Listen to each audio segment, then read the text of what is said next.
morate na modelu dodati material, ki se prilagaja točno določeni obliki, lahko sklenjenost skice določa o tem, ali boste delo opravili z nekaj kliki ali pa pridobili nekaj novih sivih las.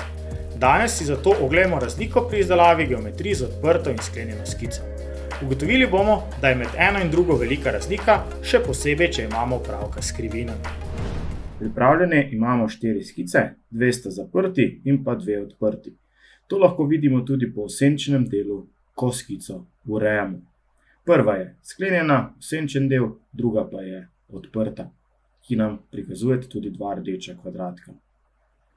Sedaj izdelamo ekstrud najprej iz zaprte skice.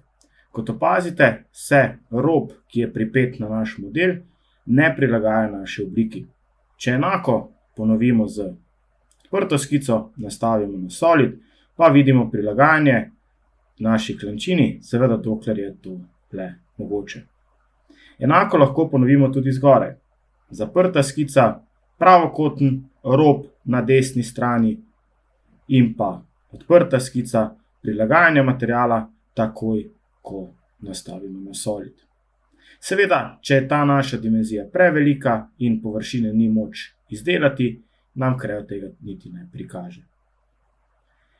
To funkcionalnost lahko vedno izkoristite pri vaših izdelkih, predvsem takrat, kjer se mora material prilagajati, na primer vašim klančinam ali pa nagnjenim površinam.